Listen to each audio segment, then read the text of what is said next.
All right, so here's my current nightmare. As I randomly do, not randomly, every week or maybe other week or so, 2 to 3 times a month, I flew up from Florida to my house in Illinois so I can, be at home, see my cat, all that fun stuff. Girlfriend too, she's important. And as has been happening a lot recently, Frontier canceled my flight back. Now, normally when they cancel my return flight of my round trip, they do it weeks in advance. This time they did it like at midnight, and luckily I decided to check my email for random stuff. I was actually just clearing out junk email. Quora, stop sending me emails. And I saw, update to your thing. Boom, canceled flight. Well, how the hell am I supposed to get home? I got to work. I got to go. Hell, I got to cover for somebody else tonight. I'm going to be late. It's not going to happen. So, I call around. I deal with Frontier for a while. The best thing they could do was if I left at that exact second and drove straight to Chicago, I might possibly maybe arrive on the property of the airport as the doors were closing and the plane was taking off. That was the closest they could do to get me home. So it's not the hurricane. It's not Hurricane Milton because it's October, whatever it is that makes it be a hurricane day. The airport doesn't close until tomorrow. There's tons of other Frontier flights that are going into Orlando today and tomorrow morning. Though they just decided to cancel the flight out of Indianapolis, which they continuously are doing. Drive me nuts. So I book a rental car from Enterprise. I get to the rental car, go to Terre Haute, get in the car. They give me this garbage Kia Soul. Sorry if you own a Kia Soul, but your car is garbage. All of them. They're all crap.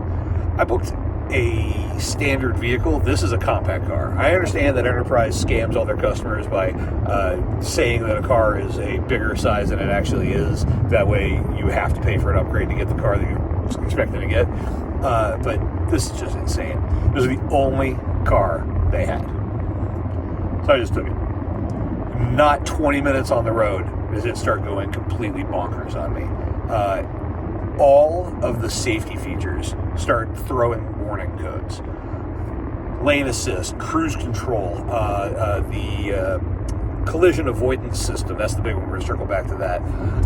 Automatic headlight system, whatever, or high beam assist, maximum speed, there's all kinds of little things on there that it's constantly throwing codes, and it's doing it over and over and over again. I've turned the car off and back on again. It's not that. I'm sure it's as simple as an OBD2, plug it in, clear a code out, but I don't have time for that. Right now, as I'm driving, I have a 14-hour drive. Right now, I'm going to arrive in Orlando at 5:30 in the morning. I have to go to Orlando because that's where my car is parked. Luckily, I didn't park it at the airport. The airport closes at 8 a.m. Apparently, they've already closed it, but I guess you can still go get your car. I don't know. I'm parked off-site at a place that does the shuttle thing. But still, I need to take the rental car to the airport, get the shuttle back to my car, drive back into town, and then secure my lodging against the hurricane when it shows up. So yay, I've got a lot of stuff going on. Now I'm dealing with this. Well, there are no rental cars for rent from Enterprise or National anywhere in the Midwest, apparently. All of Indiana is completely wiped out. I have called and talked to 6 or 7 different people at Enterprise. I've stopped at 2 different locations. I've been told to go to locations that don't have cars. There's a kid named Austin. If you're working at Enterprise and you want to know who to give praise to, there's a kid named Austin at, I believe, the Princeton location, and he is amazing. He went above and beyond, called on his own personal cell phone to help me out. He was talking to me on you guys' phone and then dealing with roadside assistants, who I don't ever want to talk to again.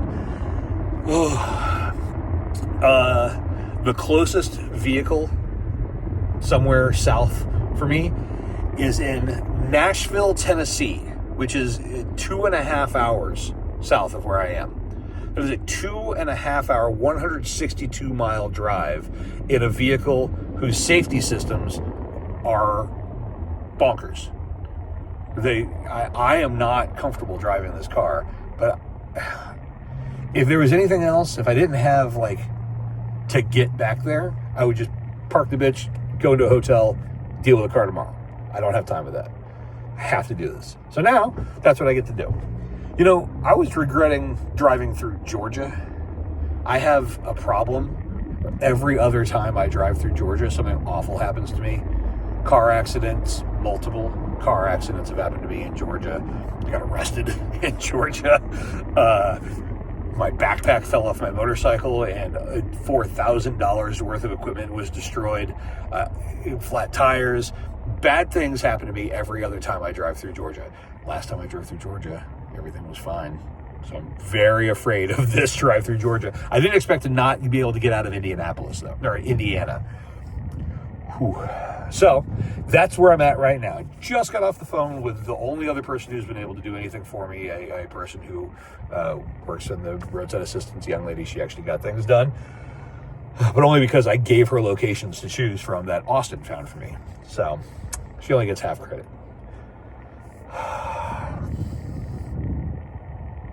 I don't know how I didn't lose my shit. Probably because I got a good night of sleep, but don't know why I'm so loyal to Enterprise. It's constantly problems.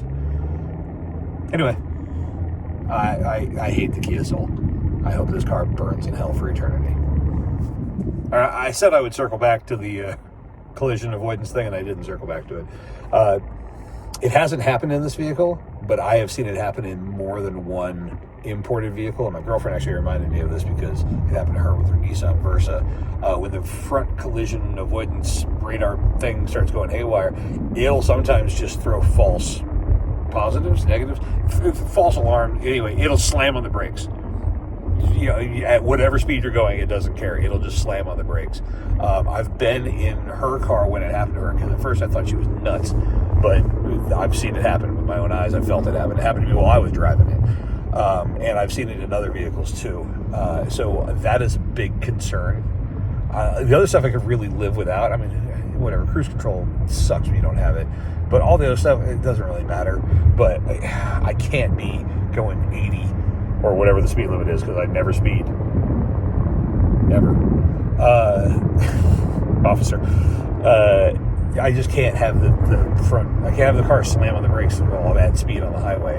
That is extremely dangerous. And I get to risk it for the next, where am I at now? 157 miles now.